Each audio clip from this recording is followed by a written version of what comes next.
तो लखनऊ के विभूति खंड में विकास दुबे के एनकाउंटर जैसा ही एक और एनकाउंटर सामने आया। जी हां, 1 लाख का इनामी बदमाश गिरधारी उर्फ डॉक्टर सोमवार सुबह यूपी पुलिस की गिरफ्त से भागने की कोशिश में मारा गया। ये खास रिपोर्ट देखिए।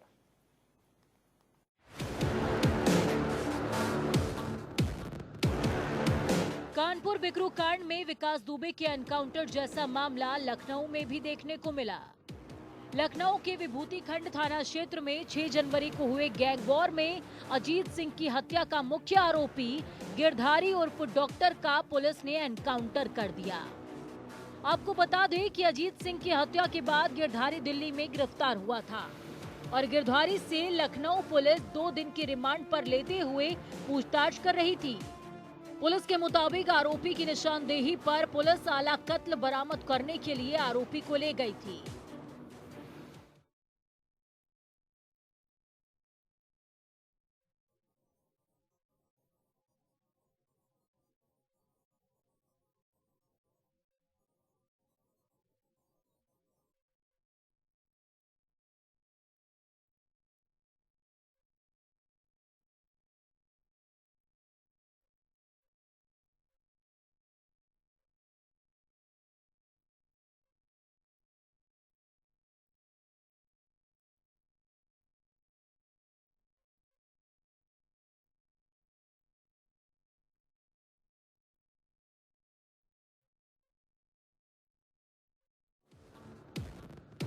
एक लाख के इनामी गिरधारी की आज रिमांड खत्म हो रही थी और वो सलाखों के पीछे जाने वाला था, लेकिन लखनऊ पुलिस से मुठभेड़ में जिंदगी की ही रिमांड सिरे से खारिज हो गई।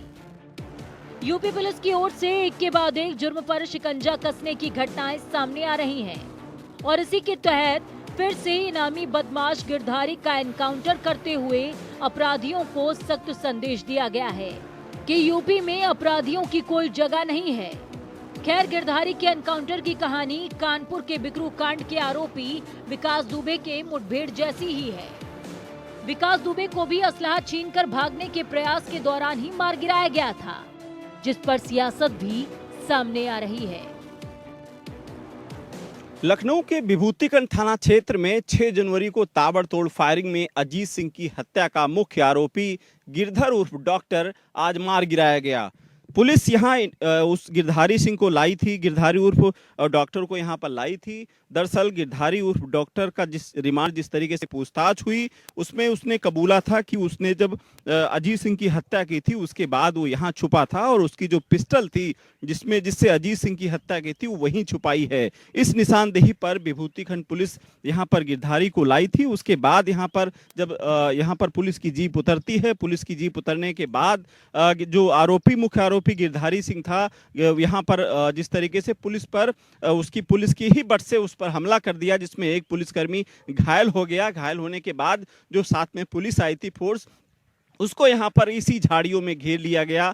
काफी देर यहां पर फायरिंग हुई और जवाबी फायरिंग में वही हुआ जो हमेशा एनकाउंटर में होता है। विकास दुबे का आपने जिस तरीके से कानपुर का मामला आपने देखा ही होगा, ठीक उसी प्रकार से आज यहां पर पुलिस ने गिरधारी उर्फ डॉक्टर को यहां पर एनकाउंटर में मार दिया है।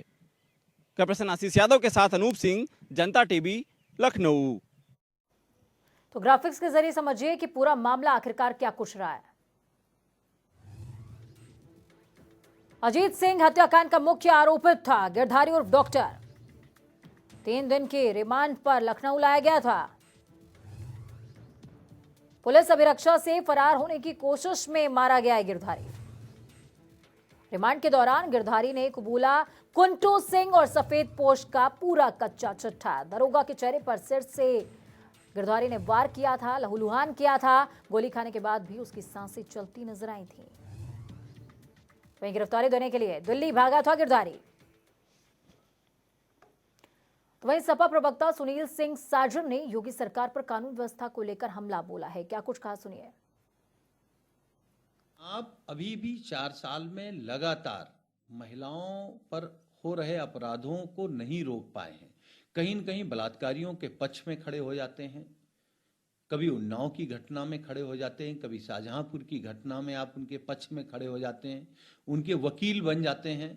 तो वो एक गुस्सा है महिलाओं का, आपकी सरकार के काम के प्रति, और जो हमारे नेता माननीय अखिलेश यादव जी ने कहा है कि ये सरकार विकास नहीं करना चाहती, गंगा नहीं साफ करना चाहती, यमुना नहीं साफ करना चाहती, आप केवल फर्जी मुकदमे लगाना चाहते हो, जो आपके खिलाफ आवाज उठाता है उसको जेल में डाल देना चाहते हो। तो अनिल के अंकुर हमारे ब्यूरो चीफ जुड़ चुके हैं लखनऊ से हमारे साथ में। अनिल जी, जिस तरीके का ये पूरा मामला सामने आया, अब उसके बाद विपक्ष भी हमलावर है सरकार के ऊपर, और जो सत्ता पक्ष है, प्रशासन है, वो कह रहा है कि हम ऑपरेशन क्लीन को कंटिन्यू कर रहे हैं।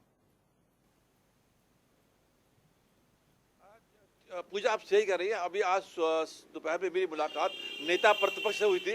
नेता प्रतिपक्ष राम गोविंद चौधरी ने भी सीधे आरोप लगाए थे और उन्होंने भी इस पूरी घटना पर भारतीय जनता पार्टी की सरकार के द्वारा की गई इस कार्रवाई पर तमाम सवालिया निशान उठाए थे। हमारे साथ आज इस घटना के जो मौके पे गए थे सीनियर रिपोर्टर, जो क्राइम के मास्टर हैं, क्राइम रिपोर्टिंग में मास्टर हैं, अनूप जी, जो मौके पे गए थे, मैं उनसे पूछूंगा कि क्या आपको क्या लगता है इसमें।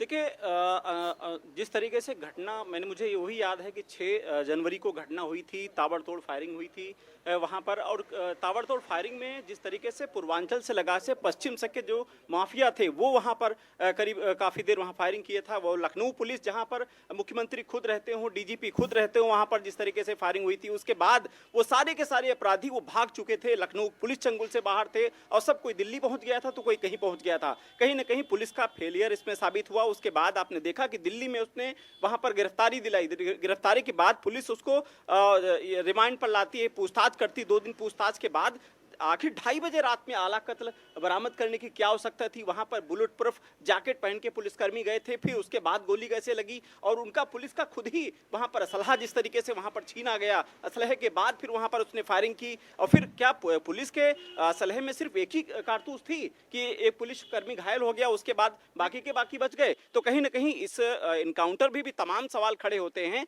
कि जिस तरीके से पुलिस की थ्योरी में और कथनी करने में अंतर है। नहीं, जैसा कि कहा जा रहा है कि विकास दुबे का जिस तरीके से एनकाउंटर हुआ, इन दोनों में क्या सिमिलरिटीज हैं, क्या समानताएं दोनों में। देखिए, विकास दुबे के इनकाउंटर से जब भी इसमें हम आते हैं तो विकास दुबे चूंकि वहाँ मध्य प्रदेश में वहाँ उसने सरेंडर किया था, उसके बाद पुलिस लाई थी, और जिस तरीके से थ्योरी बनाया था उसने कि गाड़ी स्लिप कर गई और वहाँ पर गाड़ी पलटने के बाद अपराधी भाग रहा था, उसके बाद पुलिस उस पर जवाबी कार्रवाई की। ठीक उसी प्रकार से आपने देखा 2:30 बजे आला कत्ल बरामद करने के लिए यहाँ से पुलिस के कई गाड़ियां जाती हैं। वहाँ पर जो पुलिसकर्मी थे वो वहाँ पर बुलेट प्रूफ जैकेट पहने थे, उनके पास जो असलहे थे। अब बड़ा ये सवाल उठता है, क्या पुलिस के जो असलहे थे क्या इतनी आसानी से बदमाश छीन लेते हैं? क्या उसको निहत्था वहाँ पर ले गए थे? अंकुर जी, क्या ये माना जाए कि ये सब तमाम सेट फॉर्मेट पे काम कर रहा है प्रशासन? सेट फॉर्मेट है एक कि ऑपरेशन क्लीन करना है, इसी तरीके से जुर्म का खात्मा होगा अनैतिकता के साथ। देखिए पूजा, इसमें सबसे बड़ी बात कि उत्तर प्रदेश सरकार ये मैसेज देना चाहती है कि किसी भी प्रकार के अपराधी को बख्शा नहीं जाएगा। वो मतलब योगी साफ तौर पर कहते हैं कि या तो अपराधी प्रदेश छोड़ दे या अपराध छोड़ दे। अब देखना कि पुलिस जो भी कार्रवाई कर रही है उसमें बीच बीच में सवालिया निशान लग जाते हैं और उत्तर प्रदेश की पुलिस कई मायनों में घिर जाती है। पिछली बिखरू कांड के विकास दुबे का एनकाउंटर हुआ, उसको लेकर के तमाम जांचें, तमाम राजनीति हुई। ऐसी ही राजनीति अब यहाँ भी शुरू हो गई है। तो अब निश्चित रूप से अब प्रदेश सरकार की मंशा को लेकर के विपक्ष आरोप लगाता है। अब पुलिस को साबित करना होगा कि वो जो कार्रवाई कर रही है कितनी सच। मैं पूछना चाहूंगा अनूप से, क्या आप इस बात से कितनी सहमत हैं? देखिए, एनकाउंटर हुआ, अपराधी था, उसको जो सजा मिलनी चाहिए थी, लेकिन जिस तरीके से मनगढ़ंत कहानी बनाई गई, वहां पर 2:30 बजे रात में पहुंचा गया और उसके साथ आला कत्ल बरामद करने के लिए, और फिर वो आला कत्ल मिला भी नहीं। वहां पर वो अपराधी को ले गए थे तो वहां पर आला कत्ल मिलना चाहिए था। सरकारी असलहा को छीन कर उसने फायरिंग कर दी। तो ये तमाम जो सवाल खड़े होते हैं पुलिस की थ्योरी से बाहर हैं। इसलिए कहीं ना कहीं विपक्ष जो सवाल उठा रहा है पुलिस पर, पुलिस को भी समझना चाहिए कि विभूतिखंड थाना क्षेत्र जिस तरीके से वीवीआईपी इलाका माना जाता है, वहां पर 6 जनवरी को जिस तरीके से अपराधियों ने ताबड़तोड़ फायरिंग की, 35 राउंड फायरिंग हुई, और इसकी गूंज अंकुर जी, इसकी गूंज यही नहीं रुकेगी, विपक्ष का हमला यही नहीं रुकेगा।